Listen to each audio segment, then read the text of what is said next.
पिछले व्याख्यान में हम लोगों ने सिसरो के राजनीतिक चिंतन के कुछ पक्षों पर विचार किया और आज जो एक महत्वपूर्ण ईसाई राजनीतिक चिंतक हुए मध्ययुग के सेंट ऑगस्टीन, उनके मुख्य विचारों पर दृष्टिपात करेंगे।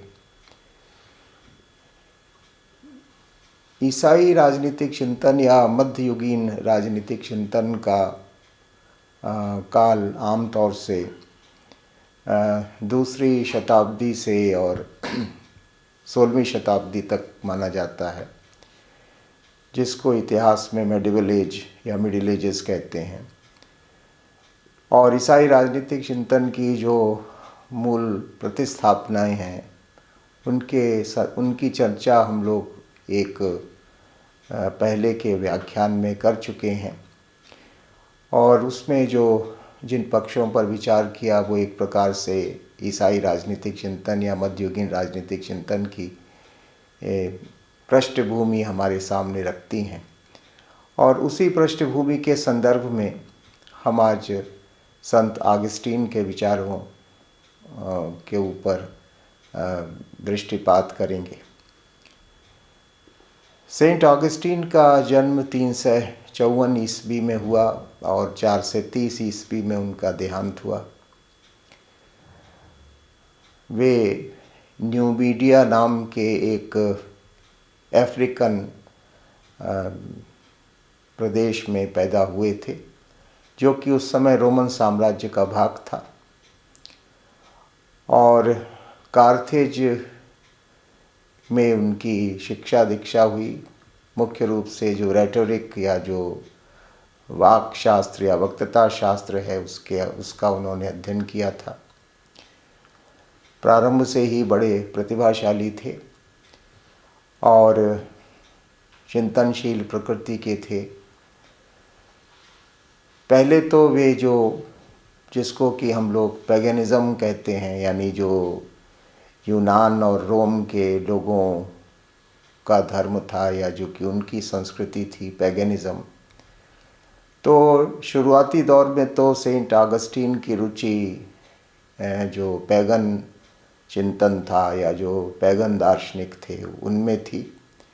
लेकिन बाद में वो ईसाई धर्म की एक शाखा जिसको कि मैनीशियनिज्म कहा जाता है उसकी ओर आकर्षित हुए। लेकिन उससे भी उनका जल्दी ही मोहभंग हुआ।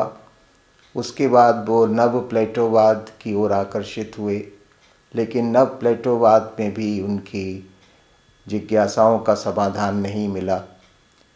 और अंततः सेंट एम्ब्रोज ने उनको ईसाई धर्म ग्रहण करवाया, उनको बैप्टाइज किया ईसाई धर्म में। और उसके बाद उन्होंने एक ईसाई चिंतक, एक ईसाई विचारक के रूप में और एक ईसाई धर्मशास्त्री के रूप में अपनी जीवन यात्रा प्रारंभ की।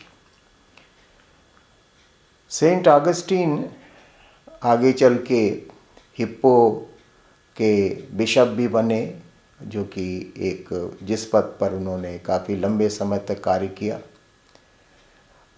उन्होंने बड़ी प्रचुर मात्रा में साहित्य सृजन किया है। उनकी अनेक पुस्तकें हैं, अनेक उनके प्रवचन हैं, अनेक उनके पत्र हैं। लेकिन जो 2 रचनाएं उनकी सबसे अधिक प्रसिद्ध हैं, वो एक तो सिटी ऑफ गॉड है, यानी ईश्वर का राज्य नाम का उनका ग्रंथ, और दूसरा उनके कन्फेशंस हैं, जिनमें उन्होंने अपने एक प्रकार से अपनी आत्मकथा प्रस्तुत की है अपने कन्फेशंस में।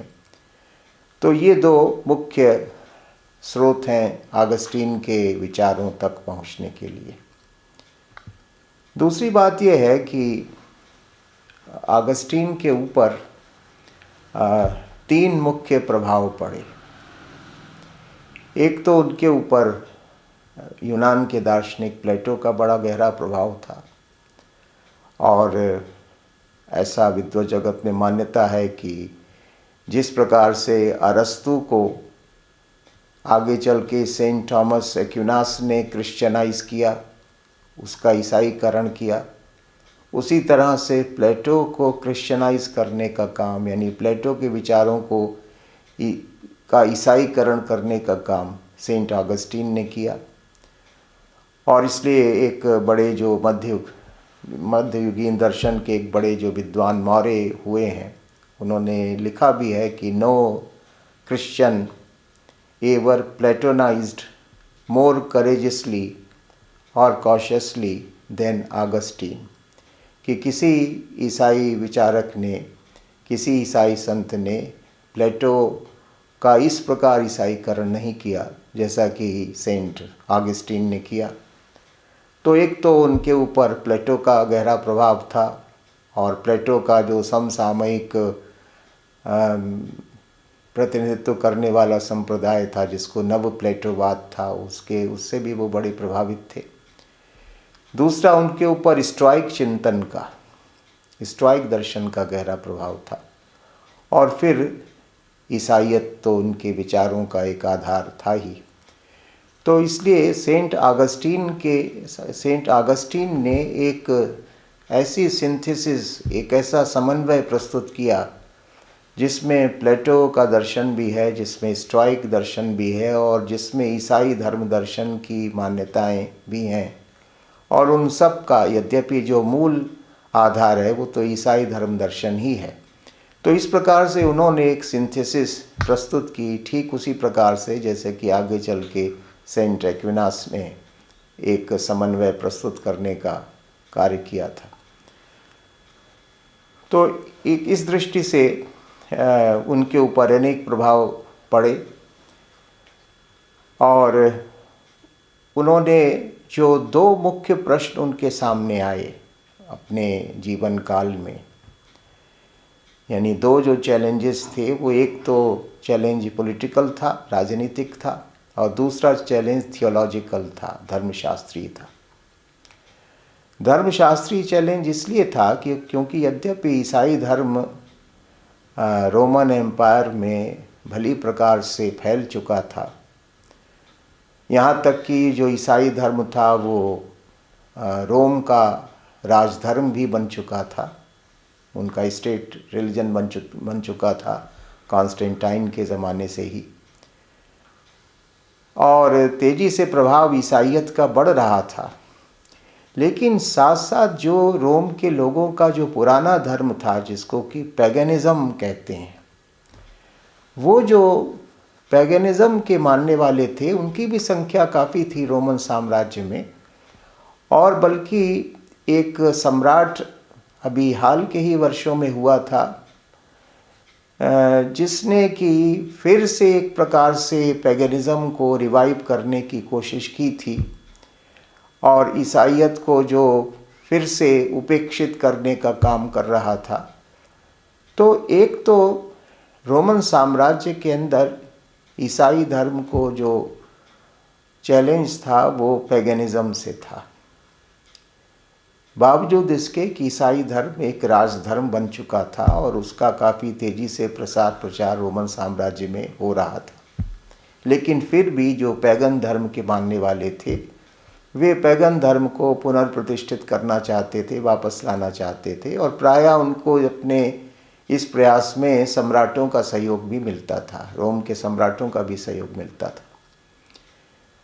तो एक तो ये प्रश्न था कि रोम के अंदर से, कि रोम की जनता और रोम के राजा भी यदा कदा पैगनिज़्म को रिवाइव करने की कोशिश करते रहते थे। यानी अभी ईसाई धर्म को काफ़ी सुदृढ़ता प्रदान करने का काम बाकी था। ईसाई धर्म को अभी काफ़ी उसकी स्ट्रांग फाउंडेशंस बनाना अभी ज़रूरी था। तो एक तो सेंट ऑगस्टीन ने इस चैलेंज को स्वीकार किया कि जो पैगनिज़्म की तरफ से जो चुनौतियां मिल रही हैं, या कभी कभी कोई रोम का सम्राट भी इस प्रकार का दृष्टिकोण प्रतिपादित करता है, तो कैसे ईसाई धर्म को और सुदृढ़ किया जाए रोमन साम्राज्य में। दूसरा जो चैलेंज मिल रहा था ईसाई धर्म को, वो स्वयं ईसाई धर्म के अंदर से मिल रहा था। और कम से कम 3 प्रकार के हेरसीज से, यानी 3 प्रकार के विधर्मियों से सेंट ऑगस्टीन को लड़ना पड़ा और उनका प्रतिवाद करना पड़ा, जिसको उन्होंने बड़ी सफलतापूर्वक किया भी। एक तो जो हेरसी थी, यानी जो विधर्मी दृष्टिकोण था, यानी ईसाई धर्म के विरोध में, यद्यपि वो लोग ईसाई धर्म के अंदर ही होने का दावा करते थे, लेकिन उनकी जो मान्यताएं थीं वो जो ऑर्थोडॉक्स क्रिश्चियनिटी थी उससे बिल्कुल भिन्न प्रकार की थी। इसलिए ऑर्थोडॉक्स क्रिश्चियनिटी की दृष्टि से ऐसे ईसाई धर्म के मानने वालों को हेरेटिक्स कहा जाता था, यानी विधर्मी कहा जाता था। तो 3 प्रकार के ऐसे जो 3 प्रकार की जो हेरसीज थीं उस समय रोमन साम्राज्य में, जिनसे ईसाइयत को लड़ना पड़ रहा था या सेंट ऑगस्टीन को लड़ना पड़ रहा था, उसमें एक तो मैनीशिज्म था, जिसके प्रभाव में स्वयं सेंट ऑगस्टीन पहले आए थे, यद्यपि बाद में उन्होंने अपने को उससे कतई मुक्त कर लिया। तो एक हेरसी तो वो थी जो कि मैनीशिज्म प्रतिपादित कर रहा था। दूसरा एक संप्रदाय था जिसको कि डोनाटिस्ट कहते थे। तो ये जो डोनाटिस्ट थे वो भी हेरेटिक्स थे और इनसे भी जूझना पड़ा सेंट ऑगस्टीन को। और फिर जो तीसरे हेरेटिक्स थे वो पेलेजिशियन थे और इनका भी प्रतिवाद सेंट ऑगस्टीन को करना पड़ा था। तो इस प्रकार से ये इंटरनल चैलेंज थे क्रिश्चियनिटी के अंदर से जो आ रहे थे, यानी जो ऑर्थोडॉक्स चर्च था या जो ऑर्थोडॉक्स क्रिश्चियनिटी थी, उस ऑर्थोडॉक्स क्रिश्चियनिटी की मान्यताओं के विरुद्ध जाकर ये लोग ईसाई धर्म की जो व्याख्या कर रहे थे, ये एक और चुनौती थी कि इससे कैसे निपटा जाए। और सेंट ऑगस्टीन ने उस काम को भी बड़ी कुशलता से किया। जो इनके तर्क थे, जो इनकी मान्यताएं थी, उसको उन्होंने बहुत ही सशक्त तरीके से खंडित किया और इस प्रकार से जो ऑर्थोडॉक्स क्रिश्चियन व्यू पॉइंट है उसकी रक्षा की, उसको बचाया। तो इसलिए सेंट ऑगस्टीन की महत्ता इन दोनों दृष्टियों से है कि एक तो उन्होंने जो क्रिश्चियनिटी के लिए जो पॉलिटिकल चैलेंज था, और वो पॉलिटिकल चैलेंज एक दूसरे तरह से प्रकट भी हुआ था जबकि एलरिक ने रोम के ऊपर आक्रमण किया 410 ईस्वी में, तब भी एक समस्या उठी थी जिसका कि आगे हम लोग उल्लेख करेंगे। और दूसरा जो चैलेंज था वो क्रिश्चियनिटी के अंदर से जो था, तो दोनों का उन्होंने बड़ी कुशलता से और बड़ी दृढ़ता से सामना और समाधान किया। तो ये एक पृष्ठभूमि है जिसमें हमें सेंट ऑगस्टीन के विचारों को देखना चाहिए। सेंट ऑगस्टीन जो है वो पहले राजनीतिक दार्शनिक माने जाते हैं या पहले ईसाई राजनीतिक दार्शनिक माने जाते हैं जिन्होंने एक इतिहास दर्शन प्रस्तुत किया, फिलॉसफी ऑफ हिस्ट्री। इतिहास दर्शन एक आगे चलकर एक बड़ी महत्वपूर्ण अवधारणा बन गई है, लेकिन एक जो इतिहास दर्शन जो सबसे पहले हमें चिंतन के इतिहास में प्राप्त होता है वो उसके प्रतिपादक सेंट ऑगस्टीन है। और उन्होंने इतिहास की व्याख्या ईसाई दृष्टिकोण से की, मानव इतिहास की व्याख्या उन्होंने ईसाई दृष्टिकोण से की, यानी उन्होंने हिस्ट्री को का क्रिश्चियन इंटरप्रिटेशन किया कि इतिहास क्या है और इतिहास किस दिशा में बढ़ता है, उसका गंतव्य क्या होता है। ऐसा नहीं कि उसके पहले इतिहास के ऊपर कोई विचार नहीं हुआ था सिद्धांत रूप से, क्योंकि हम लोग जानते हैं कि यूनान में हेरोडोटस वगैरह बड़े बड़े इतिहासकार हुए। यूनानियों की भी एक अपनी इतिहास दृष्टि थी, लेकिन यूनानियों की जो इतिहास दृष्टि थी वो चक्रीय थी, साइक्लिकल थी। यानी उनका ये मानना था कि घटनाएं चक्राकार रूप में घूमती रहती हैं, घटित होती रहती हैं, बार बार वही चीज़ें रिपीट होती रहती हैं और इतिहास का कोई गंतव्य नहीं है, कोई डेस्टिनेशन नहीं है जहाँ पर जाकर पूर्णता प्राप्त हो मनुष्य को या समाज को। ऐसा ऐसी यूनानियों की इतिहास दृष्टि थी, जिसको कि इतिहास की चक्रीय अवधारणा कहा जाता है कि घटनाएं घटित होती रहती हैं एक साइकिल में, और वो साइकिल मूव करता रहता है, अच्छे बुरे दौर आते रहते हैं, जाते रहते हैं। तो इस प्रकार से, और उसमें कभी मनुष्य की भूमिका होती है, कभी मनुष्य की भूमिका नहीं होती है। तो इस प्रकार से इतिहास एक साइकिल है। इस साइकिल का गंतव्य क्या है, लक्ष्य क्या है, इसका कोई उल्लेख यूनानियों की इतिहास दृष्टि में नहीं है। सेंट ऑगस्टीन ने इतिहास की व्याख्या एक दूसरे दृष्टिकोण से की, और वही उनका इतिहास दर्शन है।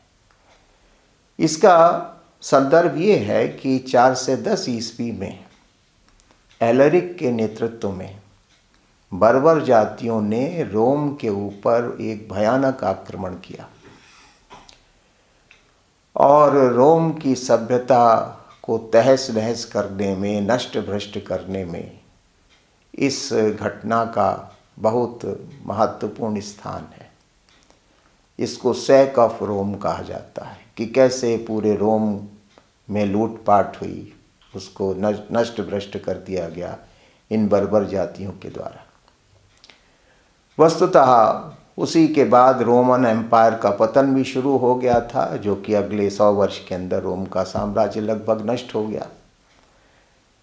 इस सैक ऑफ रोम की घटना ने रोम के लोगों को और रोम के विचारशील लोगों को बहुत उद्वेलित किया, और उन्होंने इस घटना के ऊपर जब विचार किया तो सैक ऑफ रोम ये क्यों हुआ, तो इसके लिए उन्होंने ये जो उत्तरदायी माना, वो ईसाई धर्म को उत्तरदायी माना कि जब से रोम में ईसाई धर्म राजधर्म बना है, तब उस कारण से ये बर्बर जातियों का आक्रमण हुआ। उनका ये एक तर्क था कि हम लोगों ने अपने देवी देवताओं को छोड़ दिया, तिरस्कृत कर दिया, यानी जो पैगन रिलीजन है उसको हमने मानना बंद कर दिया, और पैगन रिलीजन के स्थान पर हमने क्रिश्चियन रिलीजन को स्वीकार कर लिया। तो हमारे जो देवी देवता है वे सब हमसे नाराज़ हो गए हैं, हमसे रुष्ट हो गए हैं, और ये जो एलरिक का आक्रमण है रोम के साम्राज्य के ऊपर, ये उसी क्रोध का, उनके क्रोध का परिणाम है। एक प्रकार से रोम के लोगों को दिया गया एक दैवीय दंड है, एक स्कोर्ज ऑफ गॉड जिसको कहते हैं, कि ये ईश्वर का कोप है जो कि रोम के साम्राज्य के ऊपर टूटा है। हमारे देवी देवताओं का जो हमने तिरस्कार किया, अपमान किया, या उनको अस्वीकार कर दिया। तो ये जो तर्क था रोम के काफ़ी लोगों का और वहाँ के विचारशील लोगों का, कि ईसाई धर्म को ग्रहण करना, स्वीकार करना हमारी विपत्ति का कारण बना है, तो क्रिश्चियनिटी इसके लिए उत्तरदायी। और ये विचार काफ़ी तीव्रता से फैलने लगा, और जाहिर है कि ईसाइयों को वो लोग घृणा की दृष्टि से देखने लगे, ईसाइयों को अपने विनाश का कारण मानने लगे, और इसका ईसाई धर्म के प्रसार प्रचार पर प्रतिकूल प्रभाव भी पड़ता, ये भी अवश्यंभावी था। ऐसी स्थिति में क्रिश्चियनिटी को डिफेंड करना, ईसाई धर्म का पक्ष पोषण करना कि नहीं, ये जो कुछ भी घटित हुआ है इसके लिए ईसाई धर्म दर्शन उत्तरदायी नहीं है, बल्कि इसको हमें एक सही सम्यक दृष्टि से देखना चाहिए। तो यहीं पर सेंट ऑगस्टीन ने एक जो दृष्टिकोण प्रतिपादित किया, उसी को उनकी फिलॉसफी ऑफ हिस्ट्री कहा जाता है। सेंट ऑगस्टीन ने कहा कि रोम के तो बार बार युद्ध होते ही रहे हैं दूसरे देशों के साथ, और इस युद्ध में रोम कभी विजयी भी हुआ है और कई बार पराजित भी हुआ है। फिर रोम में गृह युद्ध भी कई बार हुए हैं, जिसके कारण काफ़ी धन और जन की हानि हुई है रोम में। अगर एलेरिक के आक्रमण का कारण ईसाई धर्म होता, या ये होता कि हमने क्योंकि पैगन रिलीजन को स्वीकार कर दिया तो हमारे देवी देवता रुष्ट हो गए और इसलिए यह आपत्ति आई, तो प्रश्न ये उठता है, सेंट ऑगस्टीन ने पूछा कि जब वहाँ पर पैगन रिलीजन ही था और ईसाई धर्म वहाँ पर नहीं आया था, तब रोम क्यों पराजित होता था? तब रोम में क्यों गृह युद्ध होते थे? तब रोम के ऊपर वायु आक्रमण क्यों होते थे और काफ़ी रोम का नुकसान क्यों होता था? तो इसलिए इस घटना के लिए ईसाई धर्म को उत्तरदायी मानना बिल्कुल उचित नहीं है। जिन लोगों को रोम के इतिहास का ज्ञान नहीं है वे ही इस प्रकार के लचर तर्क देंगे। दूसरी बात वो ये कहते हैं कि किसी भी सभ्यता की महत्ता या उसका महत्व उसकी सैनिक विजयों से नहीं होता। जैसा कि रोम के लोग मानते रहे हैं कि जो साम्राज्य जितना बड़ा होगा, जो साम्राज्य जितना अधिक विजय प्राप्त करेगा, अपना शासन, अपने राज्य का विस्तार करेगा, वो उतना ही श्रेष्ठ राज्य है, वो उतनी ही श्रेष्ठ सभ्यता है। उन्होंने कहा कि ये जो सभ्यता की जो धारणा है रोम के लोगों की, वो गलत धारणा है, क्योंकि किसी भी सभ्यता की श्रेष्ठता धर्म और संस्कृति की श्रेष्ठता से निर्धारित होती है। और ईसाई धर्म एक श्रेष्ठ धर्म है, मनुष्य का परम कल्याण करने वाला धर्म है।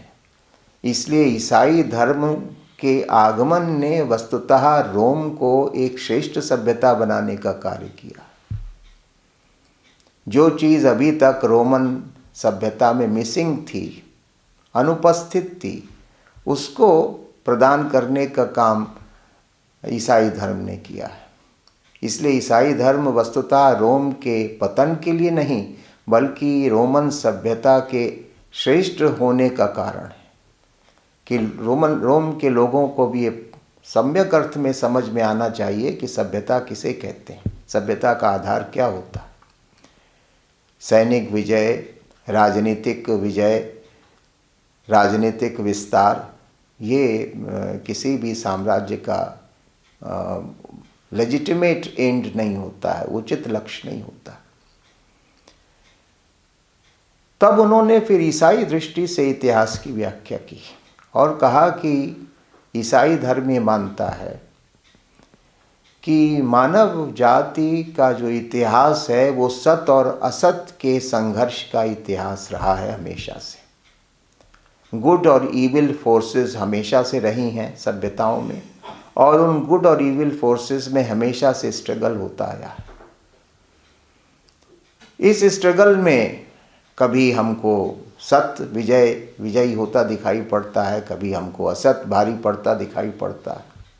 ये उतार चढ़ाव होता रहता है। इसलिए और ये हर समाज में ये रहा है। और रोमन जो साम्राज्य है उसके अंदर भी इसी तरह से गुड और इविल का जो स्ट्रगल है वो बराबर चल रहा है। इसमें मनुष्य का जो दायित्व है एक ईसाई के नाते वो ये कि वो सत्य का साथ दे और बुराई से दूर रहे और बुराई पर प्रहार करे। एक क्रिश्चियन जो है वो इस गुड और इविल के स्ट्रगल में हमेशा गुड की साइड में, हमेशा सत्य के पक्ष में लड़ेगा, उसके पक्ष में खड़ा रहेगा और इविल से उसका कोई लेना देना नहीं होगा। और फिर ये तो संसार की प्रकृति है कि यहाँ पर सत्य असत का द्वंद्व, उनका संघर्ष हमेशा से चलता आया, हमेशा चलता रहेगा। लेकिन साथ वो ये कहते हैं कि अंततः जो धर्म है, जो सत्य है, उसी की विजय होगी। ईसाई धर्म केवल इस सत असत के संघर्ष की व्याख्या ही नहीं करता है, बल्कि सत असत के संघर्ष की दिशा की ओर भी संकेत करता है कि मनुष्य के अंदर विभिन्न प्रकार की वासनाएं हैं, विभिन्न प्रकार के पाप हैं, विभिन्न प्रकार की दुर्बलताएं हैं, तो ये संघर्ष तो होगा ही होगा, समाज में भी होगा और देशों के बीच में भी होगा ही होगा, इससे बचा नहीं जा सकता। लेकिन महत्वपूर्ण बात यह है कि हमें ये पहचानना चाहिए, ईसाई धर्म ने हमको ये बात हमारे सामने स्पष्ट की है कि अंततः जो विजय होगी वो धर्म की होगी, सत्य की होगी। इस आशा और विश्वास के साथ हमें इस द्वंद्व पर, इस संघर्ष पर विचार करना चाहिए। और उसका ये मानना था कि क्रिश्चियनिटी ये मानती है कि इस संसार का जो अंत है वो हमेशा सत्य की विजय से होगा और ये जो इविल फोर्सेस हैं वो सब नष्ट हो जाएंगी। जो ईश्वर की शक्ति है, जो ईसा का जो प्रताप है, वो इन इविल फोर्सेस को अंततः समाप्त कर देगा। तो ये जो क्रिश्चियन इंटरप्रिटेशन हिस्ट्री का है, इसी को सेंट ऑगस्टीन का इतिहास दर्शन या इतिहास का सिद्धांत कहा जाता है। और इसके आधार पर उन्होंने ये माना कि जो एलरिक ने आक्रमण किया और जो रोम के लोग इतने विचलित हैं, परेशान हैं, तो ये संसार की जो द्वंद्व हैं या जो संघर्ष हैं, इनको बहुत महत्व नहीं देना चाहिए, क्योंकि ये तो विजय पराजय का क्रम, लाभ हानि का क्रम संसार में लगा ही रहेगा। हमें केवल इतना प्रयास करना चाहिए कि हम किस पक्ष में खड़े हैं, और अंततः ये जो द्वंद्व है, ये जो संघर्ष है, हमें एक ईश्वरीय राज्य की ओर ले जा रहा है, एक श्रेष्ठ व्यवस्था की ओर ले जा रहा है। इस आशा और विश्वास के साथ हमें जीवन जीना चाहिए। इस प्रकार की पराजय से कोई हतोत्साहित होने की आवश्यकता नहीं है, कोई नाउम्मीद होने की आवश्यकता नहीं है। तो ये तो सेंट ऑगस्टीन का इतिहास दर्शन है और इसको क्रिश्चियन इंटरप्रिटेशन ऑफ हिस्ट्री कहते हैं या थियोलॉजिकल इंटरप्रिटेशन ऑफ हिस्ट्री कहते हैं। फिर जो दूसरी महत्वपूर्ण उनकी मान्यता है, जिसका प्रतिपादन उन्होंने अपनी पुस्तक सिटी ऑफ गॉड में किया, और उसमें उन्होंने एक प्रकार से स्टोइक चिंतन को और जो मार्कस ऑरेलियस नाम का जो एक रोमन सम्राट था, उसके विचार को ईसाई स्वरूप प्रदान करके प्रतिपादित किया। मनुष्य दो नगरों का, दो राज्यों का निवासी है, ये कोई नया विचार नहीं था। इस प्रकार का विचार स्टोइक चिंतन में पहले ही प्रतिपादित किया जा चुका था, और मैंने उल्लेख भी किया था कि स्टोइक दार्शनिक ये मानते थे कि हम अपने नगर राज्य के भी निवासी हैं, यानी हम पोलिस के भी निवासी हैं, और हम एक कॉस्मोपोलिस यानी विश्व राज्य के भी निवासी हैं। और अगर नगर राज्य हमारे लिए उतना महत्वपूर्ण नहीं है जितना कि हमारे लिए विश्व राज्य महत्वपूर्ण है, ऐसा उन्होंने हेलेनिस्टिक पीरियड में, यानी जो पोस्ट एरिस्टोटेलियन एज में जो विचार प्रवाह था, वो इस प्रकार का था। इसी बात को रोमन सम्राट मार्कस ऑरेलियस ने ये कहा था कि हर व्यक्ति दो राज्यों का नागरिक है। हर व्यक्ति एक तो रोम का नागरिक है और दूसरा वो कॉस्मोपोलिस यानी कॉस्मिक सिटी यानी विश्व राज्य का नागरिक है। उसने भी इस प्रकार की मान्यता का प्रतिपादन किया, क्योंकि मार्कस ऑरेलियस भी स्टोइक चिंतन से बहुत प्रभावित था। ऑगस्टीन ने इसी धारणा को ईसाई संदर्भ में पुनर्प्रतिपादित किया और उसने ये बताया कि जो मनुष्य की सदस्यता है वो दो राज्यों की है। एक तो अर्थली सिटी यानी इस पृथ्वी के जो राज्य हैं, जिन राज्यों में सामान्यतः हम रहते हैं, लेकिन एक जो परम राज्य है, सर्वश्रेष्ठ राज्य है, वो तो सिटी ऑफ गॉड है, ईश्वर का राज्य है।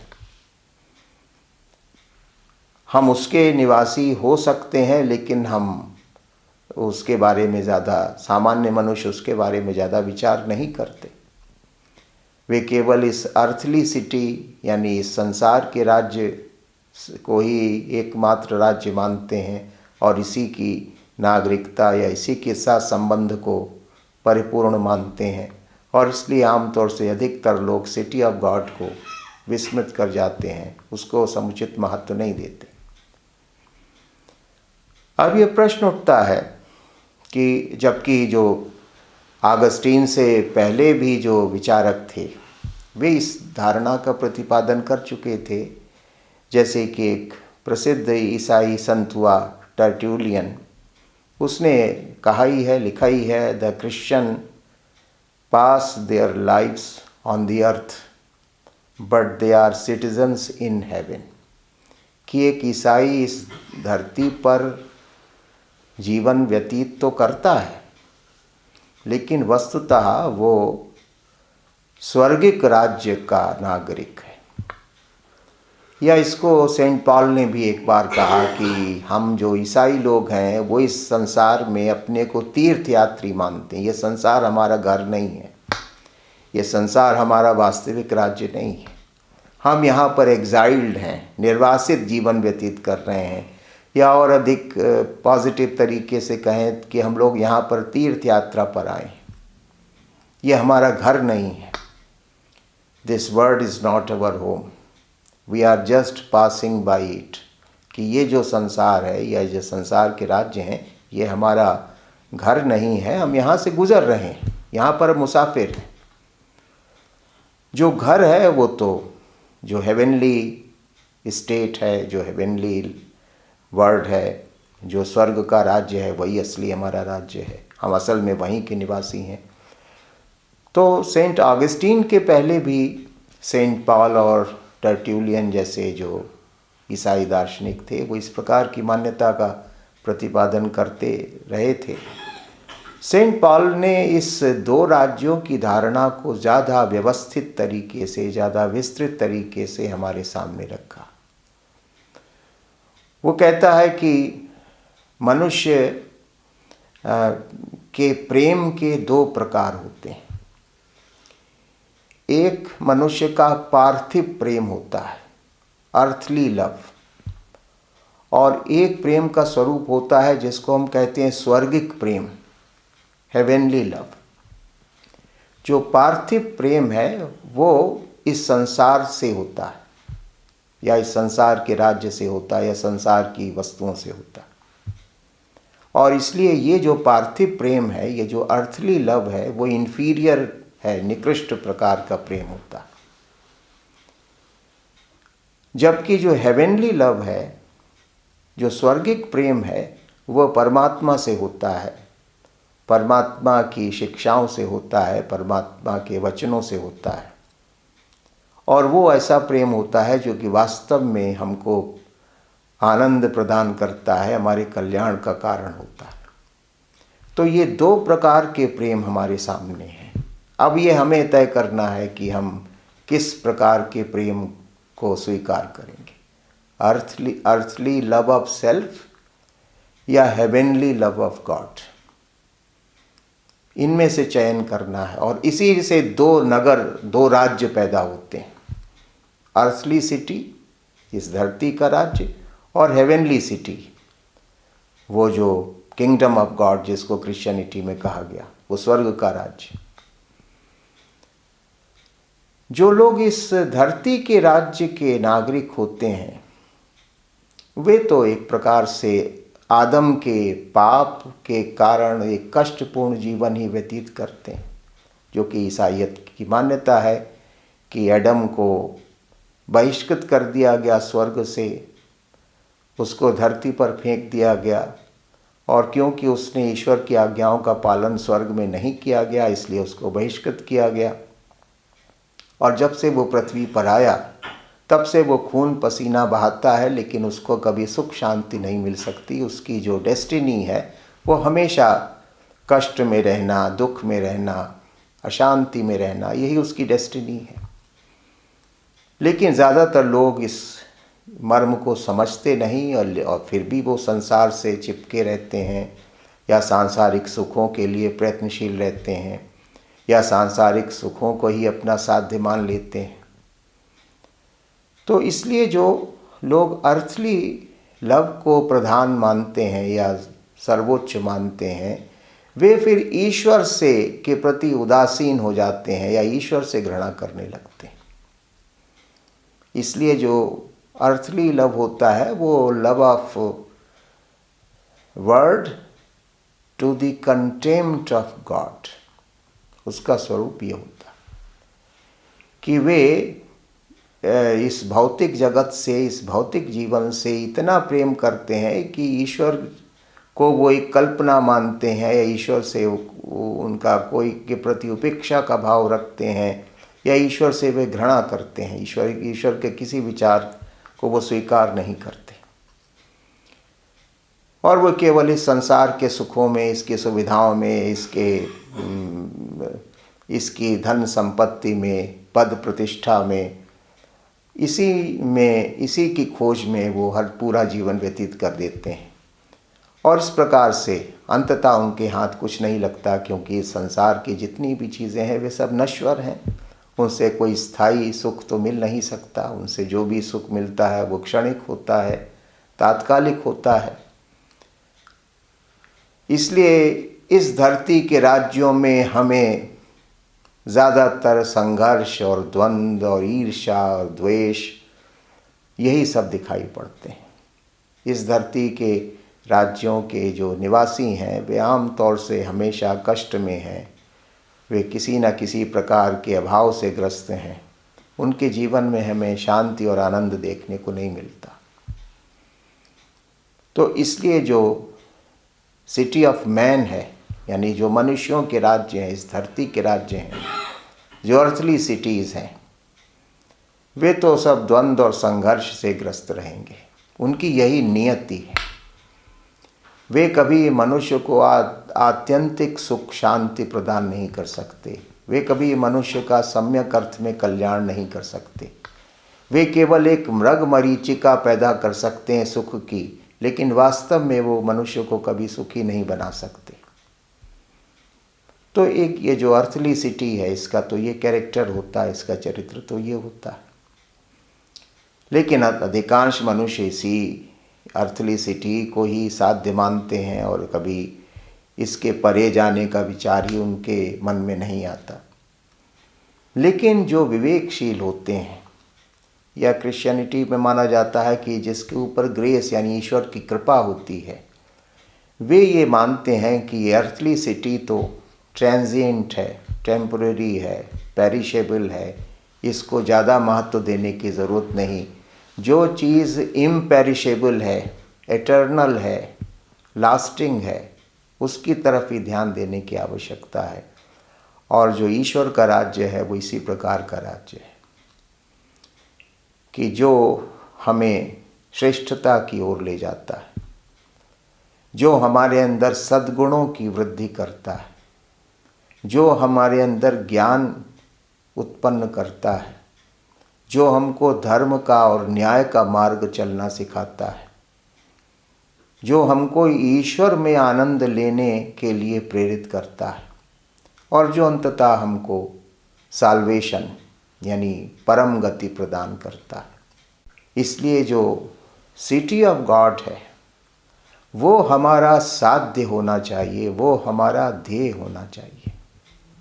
कम से कम एक ईसाई तो इस सिटी ऑफ गॉड की सदस्यता के लिए प्रयत्नशील रहेगा। जो धरती के राज्य हैं इनका वो सदस्य है, लेकिन उस सदस्यता को या उस संबंध को वो ज़्यादा महत्व नहीं देगा। वो हमेशा ईश्वर के साथ अपने संबंध को और ईश्वरीय राज्य के साथ अपने संबंध को ही अपनी प्रधान चिंता बनाएगा, और उसी के लिए प्रयत्नशील रहेगा, और ज़्यादा से ज़्यादा प्रयास करेगा कि हम उस सिटी ऑफ गॉड में रहने लायक बने, उस सिटी ऑफ गॉड के वर्दी सिटीजन्स बने। इसके लिए वो प्रयत्नशील करेगा, और इसके लिए वो जो ईसाई धर्म दर्शन में जो जीवन प्रणाली बताई गई है, जो जीवन शैली बताई गई है उसके अनुसार वो अपना जीवन व्यतीत करने का प्रयास करेगा। तो इस प्रकार से वो ये मानता है कि ये दो राज्य हैं और ये दो, जैसे कि हमारे यहाँ इसी प्रकार से राम राज्य की अवधारणा है, इसी सिटी ऑफ गॉड की धारणा के अनुसार है, उसी से मिलती जुलती अवधारणा। अब ये प्रश्न उठता है कि क्या जो सिटी ऑफ गॉड है वो विजिबल है, क्या वो दृश्य है, क्या वो इस संसार में विद्यमान है?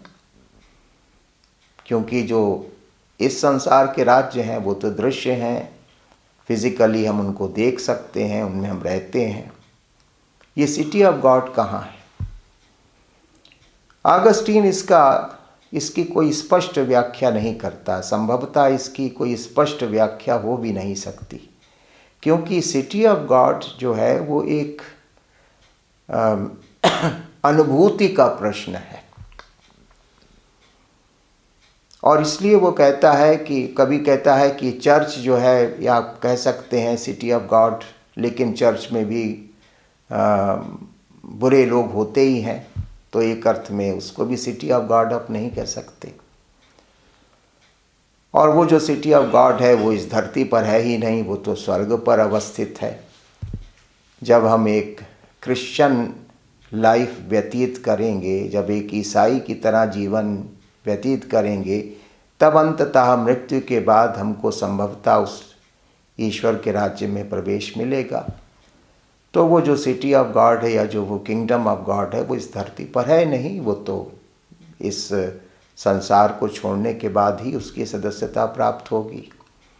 लेकिन इस संसार में रहते हुए हम ये प्रयास कर सकते हैं कि ये माने कि हम उस ईश्वरी राज्य के नागरिक बनने का प्रयास करें और अपने भाव जगत में हमेशा ये माने कि जैसे कि हम एक ईश्वरी राज्य के निवासी हैं, इस तरह से व्यवहार करें, इस प्रकार से आचरण करें, इस प्रकार से जीवन व्यतीत करें।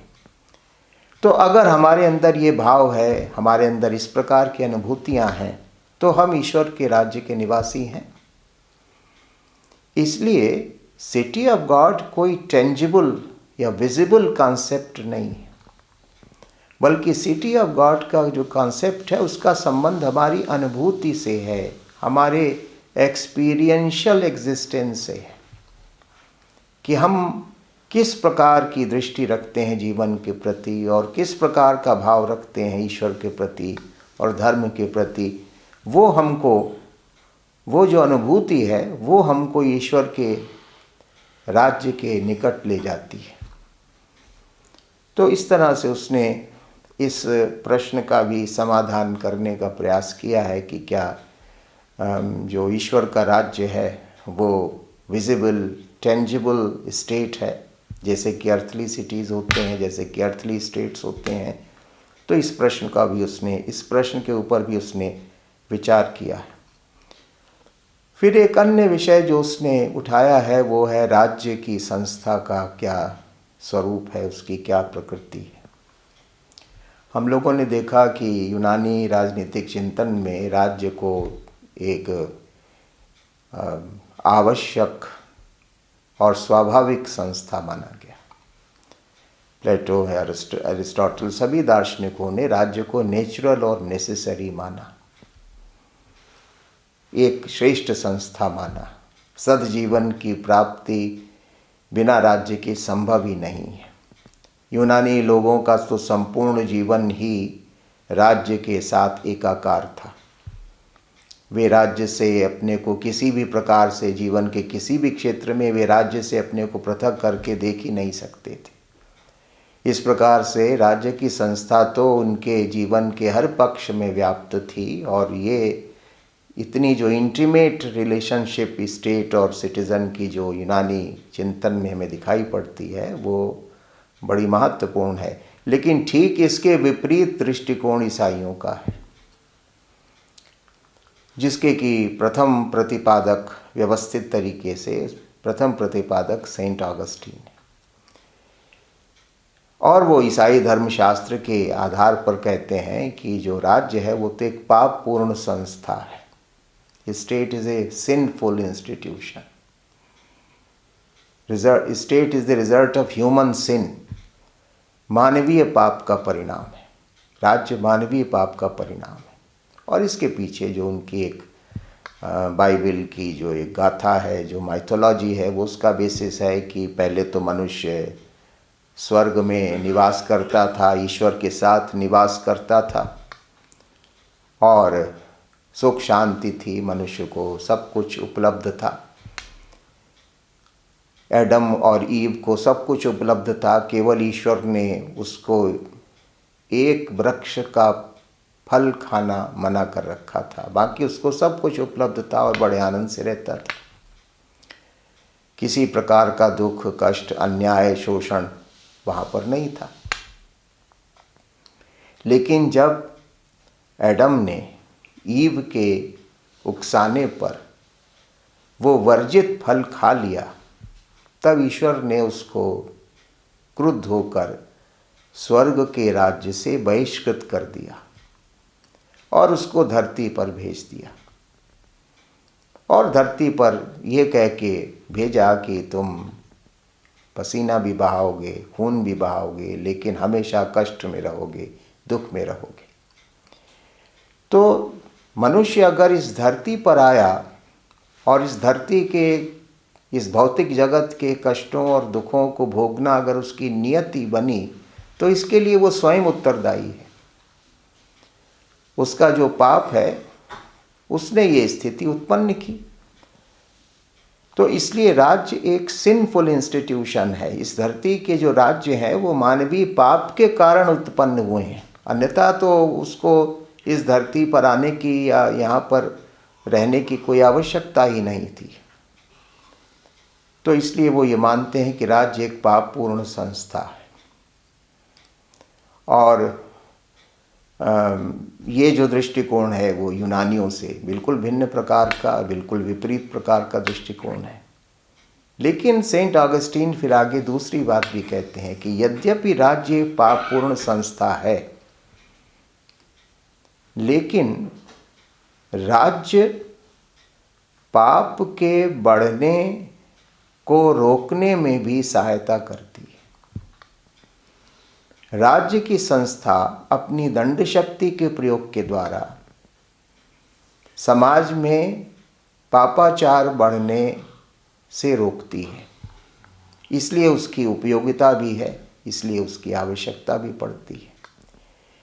यही तर्क आगे चल के व्यक्तिवादियों ने स्टेट को नेसेसरी इविल कहा, तो कहीं ना कहीं इसी प्रकार का भाव यहाँ पर भी है कि स्टेट यद्यपि एक पापपूर्ण संस्था, एक इविल इंस्टीट्यूशन है, एक सिंफुल इंस्टीट्यूशन है, लेकिन अगर राज्य की संस्था ना हो, राज्य की दंड शक्ति ना हो,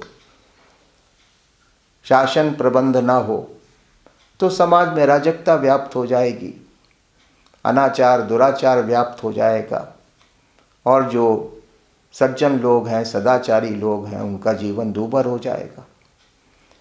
तो इसलिए राज्य की उपयोगिता भी है, ऐसा सेंट ऑगस्टीन मानता है कि though the state is the result of human sin, it is at the same time an institution which helps in the prevention of sin, कि सिन के प्रिवेंशन का काम करने में भी ये संस्था सहायता करती है, मदद करती है। इसलिए इसकी उपयोगिता है, क्योंकि राज्य अपनी शासन शक्ति के द्वारा, अपनी दंड शक्ति के द्वारा, अपनी प्रभुता शक्ति के द्वारा समाज में अनेक प्रकार के नियम बनाती है, कानून बनाती है, व्यवस्थाएं तय करती है, जिनका पालन सभी मनुष्यों को, नागरिकों को करना होता है, जिसके कारण एक व्यवस्था बनी रहती है समाज में, सामाजिक जीवन में, जिसके कारण अच्छे लोगों के लिए अपने नैतिक कार्य, धार्मिक कार्य, शैक्षिक कार्य करना संभव होता है। और इस प्रकार से हमारी आवश्यकताएं भी, जो बुनियादी आवश्यकताएं हैं, वो भी पूरी हो सकती हैं। अगर अराजकता हो तो शायद हम अपनी बुनियादी आवश्यकताएं भी पूरी नहीं कर सकते। तो इस दृष्टिकोण से राज्य की संस्था पापपूर्ण होते हुए भी उपयोगी है, ऐसा सेंट ऑगस्टीन का मानना है। पहली बात तो भी ये कहते हैं, लेकिन साथ साथ वो ये भी कहते हैं कि इस संसार के जो राज्य हैं वो केवल रिलेटिवली स्टेट्स हैं, यानी वे सापेक्ष दृष्टि से ही राज्य हैं, वे सम्यक अर्थ में राज्य नहीं है। यानी जो इस संसार के राज्य हैं वो सापेक्ष दृष्टि से ही राज्य कहे जा सकते हैं। Only relatively speaking they are states, truly they are not states. क्यों? क्योंकि एक सम्यक राज्य का आधार न्याय होता है, जस्टिस होता है। और यहाँ पर वो सिसरो की बात को दोहराता हुआ कहता है, लैटिन भाषा का फ्रेज है वेरा जस्टिशिया, कि जो ट्रू राइटियसनेस है, जो ट्रू जस्टिस है, वो राज्य का आधार होता है, न्याय राज्य का आधार होता है। राज्य में अगर न्याय ना हो तो वो कहता है कि वो डकैतों का समूह मात्र है, क्योंकि डकैतों का समूह, उसमें भी कोई, वो भी न्याय नहीं, वो भी अन्याय पर आधारित होता है, धर्म पर आधारित होता है। शक्ति तो उनके पास भी होती है, संगठन तो उनके पास भी होता है। तो अगर राज्य के पास भी शक्ति है, राज्य के पास भी संगठन है, लेकिन अगर उसमें न्याय नहीं है तो वो शक्ति और संगठन निरर्थक है, जैसे कि एक डकैतों का समूह होता है। तो इस आधार पर वो कहता है कि राज्य का जो प्राण तत्व है वो धर्म होता है, न्याय होता है। और धर्म की जब वो बात करता है तो वो कहता है ईसाई धर्म, कि जो राज्य ईसाई धर्म की मान्यताओं पर आधारित है या ईसाई धर्म की मान्यताओं से संचालित हो रहा है, वो सम्यक अर्थ में राज्य है। लेकिन जो राज्य ईसाई धर्म की मान्यताओं से संचालित नहीं हो रहा है, वो सापेक्ष दृष्टि से राज्य आप कह सकते हैं, क्योंकि वहाँ पर शक्ति है, संगठन है, व्यवस्था है, थोड़ा बहुत नियम कायदे भी हैं। लेकिन क्योंकि वो ईसाई धर्म पर आधारित नहीं है, इसलिए वो सही अर्थ में राज्य नहीं है। इसलिए वो ट्रू स्टेट और रिलेटिव स्टेट का एक डिस्टिंक्शन करता है कि इस धरती के ज़्यादातर राज्य relatively speaking they are states, but truly they are not states. कुछ कार्य वो राज्य जैसे करते हैं, लेकिन वो वास्तव में पूर्ण अर्थ में, सम्यक अर्थ में वे राज्य नहीं। और अब सवाल उठता है कि जो रोम का राज्य था उसके विषय में उसका क्या मानना है। तो वो कहता है कि रोमन स्टेट भी ट्रू स्टेट नहीं है, क्योंकि यहाँ भी ईसाई धर्म का पालन पूरी तरह से किया जाता हो, ऐसा तो नहीं है। अभी हम लोगों ने इस विषय को देखा कि रोम में बहुत सारे लोग थे जो कि पैगन्स थे। तो उसका ये मानना था कि रोम जो है वो सही अर्थ में, सम्यक अर्थ में राज्य नहीं है, वो केवल एक रिलेटिवली एक स्टेट है, लेकिन वो ट्रूली एक स्टेट नहीं, क्योंकि रोम के रहने वाले, रोम के नागरिक अभी ईसाई धर्म की मान्यताओं के अनुसार पूरी तरह से जीवन व्यतीत नहीं करते। और फिर एक प्रश्न उसने ये उठाया है कि राज्य का विरोध करने के अधिकार का प्रश्न, रेजिस्टेंस का प्रश्न, डिसोबीडियंस का प्रश्न, कि क्या मनुष्यों को हमेशा ही राज्य की आज्ञा का पालन करना चाहिए या कभी उसको राज्य की अवज्ञा भी करना चाहिए। ऑगस्टीन कहता है कि सामान्यतः तो राज्य की आज्ञा का पालन किया जाना चाहिए, क्योंकि राज्य की संस्था शांति व्यवस्था करती है, जीवन को संभव बनाने की सभी सुविधाएं प्रदान करती है, तो इस अर्थ में वो उपयोगी है और इसलिए हमें उसके नियमों का, उसके कानूनों का, उसके आदेशों का सामान्यतः पालन करना चाहिए। ऑबीडियंस जो है वो एक नागरिक का कर्तव्य है, राज्य की आज्ञाओं का पालन करना। लेकिन ईसाई धर्म दर्शन की दृष्टि से अगर देखा जाए कि अगर कोई राज्य ऐसे नियम बनाता है, ऐसे कानून बनाता है, ऐसी आज्ञाएं देता है जो कि ईसाई धर्म दर्शन की मान्यताओं के प्रतिकूल हैं, उनके विरुद्ध हैं, यानी अगर राज्य अपने नागरिकों को अधर्म की ओर प्रवृत्त करता है, अन्याय की ओर प्रवृत्त करता है, अनक्रिश्चियन तौर तरीकों को स्वीकार करने के लिए कहता है, तो ऐसी स्थिति में राज्य की अवज्ञा करना, राज्य को रेसिस्ट करना, उसको डिसोबे करना मनुष्य का या एक ईसाई का धर्म बन जाता है।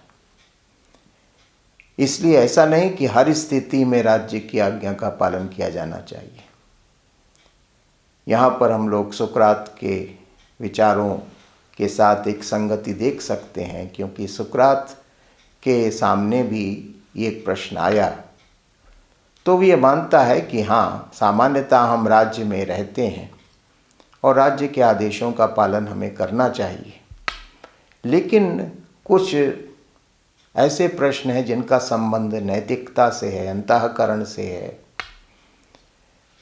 तो उनके ऊपर फिर हमें उस स्थिति में हमेशा अपने अंतःकरण के निर्देशों को राज्य के आदेशों से ज़्यादा महत्व देना चाहिए।